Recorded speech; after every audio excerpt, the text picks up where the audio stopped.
ya, dan juga sudah kami catat. Di sini kami ingin menanyakan ya kepada saudara saksi ya, hanya satu atau dua hal saja. Yang pertama adalah ya, pada saat saudara menerima surat kuasa dari saudara Samuel Huta Barat dan saudara Rotin Simanjuntak, yaitu kedua orang tua daripada korban Nofriansah Yosua Huta Barat, kemudian saudara sudah mulai melakukan mengirim atau melaporkan ya adanya dugaan tindak pidana pembunuhan berencana terhadap korban Nofriansah Yosua Huta Barat. Pertanyaan saya, dalam hal saudara sebagai penasihat hukum dari keluarga korban Nofriansah Yosua Huta Barat, yang tentunya dalam hal ini mengandung amanah pada diri saudara untuk turut menegakkan kebenaran dan keadilan, serta dalam rangka mewakili keluarga korban dari sisi dan membela korban dari sisi victimologi. Pertanyaan kami, ketika itu hambatan-hambatan atau rintangan-rintangan apa yang krusial yang saudara temui ketika saudara ingin menguak adanya peristiwa pidana tersebut, baik dari sisi internal kepolisian ataupun dari ekstern atau di luar kepolisian? Coba saudara jelaskan di sidang yang mulia. Hambatan-hambatan yang kami alami atau yang saya alami adalah pertama, komunikasi. Karena alat komunikasi keluarga, dalam hal ini keluarga almarhum Brigadir Nofriansah Yosua Huta Barat, telah diretas dan atau dikacaukan oleh seorang diduga Irjen Pol U menggunakan alat-alat yang diduga milik daripada Barreskrim Polri. Nah, ini berdasarkan laporan intelijen yang saya investigasi. Sehingga setiap kali saya mau berkomunikasi dengan ayah dan ibunda termasuk kakak adik daripada almarhum, handphone mereka tidak bisa menerima maupun tidak bisa keluar. Sehingga saya harus menggunakan telepon orang lain yang berjarak 1 sampai 2 km untuk setiap kali saya mau berbicara, karena itu di luar perhitungan mereka. Maka 2 orang hadir di sini yang teleponnya sering saya gunakan, yaitu telepon daripada Rohani Simanjuntak dan Sangga Sianturi, saksi Sangga, di samping telepon yang lainnya. Hambatan kedua adalah bahwa yang di-framing oleh 5 lembaga negara waktu itu adalah almarhum meninggal karena diduga melakukan pelecehan dan atau pemerkosaan kepada terdakwa Putri Chandrawati, sehingga rilis itu telah diterima oleh masyarakat bahwa almarhum ini adalah dalam tanda petik adalah pelaku kejahatan. Sehingga ketika saya membuat argumentasi yang berbeda, saya itu dituduh penyebar hoax atau menyimpang daripada pemahaman masyarakat pada umumnya waktu itu, karena ada lembaga-lembaga negara yang secara terang-terangan melawan saya, yaitu lembaga kepolisian, lembaga Kompolnas, lembaga Komnas HAM, LPSK maupun komisi-komisi atau LSM perempuan.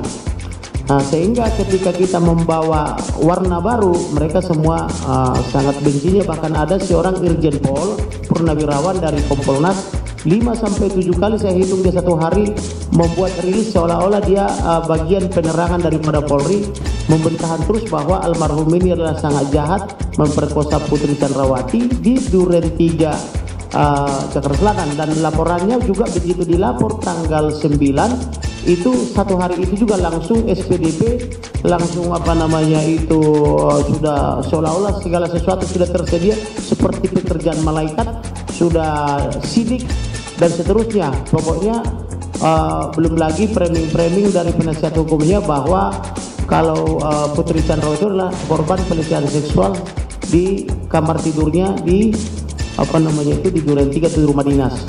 Kemudian hambatan lainnya adalah ketika saya melapor kepada penyidik Pidum Polri, mereka itu sepertinya benci kepada saya, tidak suka dengan laporan saya ini. Terbukti saya mau memberikan bukti saja mereka semua ketakutan. Jadi saya heran kenapa ini penyidik sampai pangkat jenderal kok ketakutan, sampai bintang 3 pun ketakutan, yang mulia majelis hakim dan saudara jaksa penuntut umum. Sehingga saya waktu itu untuk mengatasi ketakutan mereka itu, saya bermohon kepada Kapolri supaya terdakwa Ferdy Sambo diberhentikan dulu sementara dari Kadipropam supaya polisi ini punya keberanian atau penyidik ini punya keberanian untuk menangani perkara ini. Salah hal yang paling menjengkelkan waktu itu, saya membawa bukti di dalam handphone hasil investigasi saya kepada para intelijen baik dari BIN, dari kepolisian maupun dari tentara-tentara yang mitra-mitra saya. Karena saya sudah biasa bergaul dengan intelijen sejak saya masih mahasiswa, karena waktu mahasiswa saya pernah membela 10 orang intelijen yang disersi dan di PHK secara tidak hormat, tapi saya bela jadi kembali mereka intelijen. Jadi ketika itu tidak ada yang berani polisi atau penyidik ini yang mau menerima bukti saya dari handphone, sehingga caranya harus saya pindah dulu dari handphone ke laptop yang tidak tersambung ke internet. Dari laptop itu pakai USB dipindah lagi ke laptopnya penyidik. Saya jadi heran kenapa orang ini takut dengan internet, sedangkan saya hanya takut kepada Elohim, kan begitu ya. Ada apa dengan mereka ini? Maka saya coba lagi pelajari, ternyata itulah saya dapat informasi bahwa ada alat-alat daripada kepolisian yang diduga sangat canggih yang memantau pergerakan ini semua, termasuk memantau pergerakan saya. Nah, kemudian maka saya pelajari lagi, maka ternyata saya ketahui berdasarkan dokumen, saya bawa juga dokumennya di sini yang mulia. Ternyata Ferdy Sambo ini adalah Kasatgas Merah Putih. Saya dapat dokumennya kebetulan saya bawa. Kalau jaksa mau saya serahkan. Ya, coba dikasih. Melalui majelis hakim yang mulia. Saya tunjukkan ke majelis hakim atau langsung?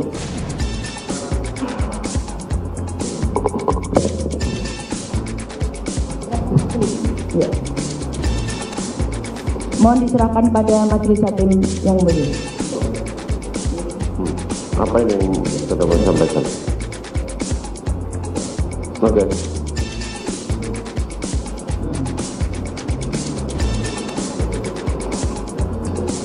Saya lanjutkan yang mulia. Ya, di dalam dokumen ini saya melihat bahwa hampir seluruh petinggi kepolisian ada di dalamnya, mulai dari jajaran penasehat, pelindung dan seterusnya, dan yang menjadi kasatgasnya adalah Ferdy Sambo ini. Oleh karena itu saya bermohon lagi tanpa tidak menghormati ajas praduga tidak bersalah, maka saya mohon supaya terdakwa Ferdy Sambo dinonaktifkan dulu dari Kasatgas Merah Putih. Tetapi yang dilakukan oleh Bapak Listio Sigit jauh melampaui yang saya minta, yaitu beliau diberhentikan dari Kasatgas Merah Putih, juga Kasatgasnya pun dibubarkan.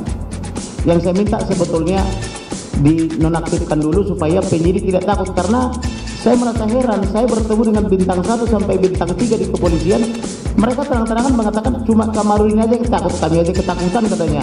Itu di ruang jenderal bintang 3 dan disaksikan oleh jenderal-jenderal lainnya. Jadi saya bingung kenapa orang ini kok begitu takut, kan begitu. Rupanya setelah saya pelajari dokumen itu memang semua jengkotnya kepolisian ada di situ, mulai dari paling senior sampai dengan yang junior ada di situ. Oleh karena itu saya minta tolong nonaktifkan dulu. Lalu hambatan yang berikutnya adalah saya juga dilapor ke polisi sebagai penyebar hoax.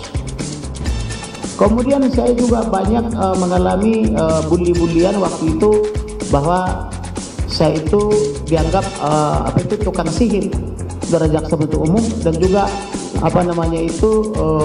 ahli nujum dan sebagainya. Tetapi saya yakin dengan keyakinan saya, dengan iman saya, maka saya selidiki terus siang malam perkara ini. Kurang lebih saya 3 bulan tidak tidur, karena saya memang sudah biasa tidak tidur juga. Saya paling rebahan sebentar, kerja lagi. Maka banyaklah dokumen yang saya dapatkan, baik yang resmi, kebanyakan dari para intelijen dengan cara tolong jangan buka nama saya karena saya masih aktif misalnya, atau dia mengirimkan dokumen melalui WhatsApp dengan cara menyembunyikan profilnya, hanya terkadang dibikin gambar boneka atau gambar wayang begitu, yang disebut oleh majelis hakim sebagai anonim. Gitu kira-kira curah jaksa. Dan satu lagi yang paling sering adalah saya selalu dibuntuti pergi kemana dan sebagainya. Bahkan beberapa hari yang lalu saya pertemuan dengan klien di rumah makan sederhana di Ben Hill.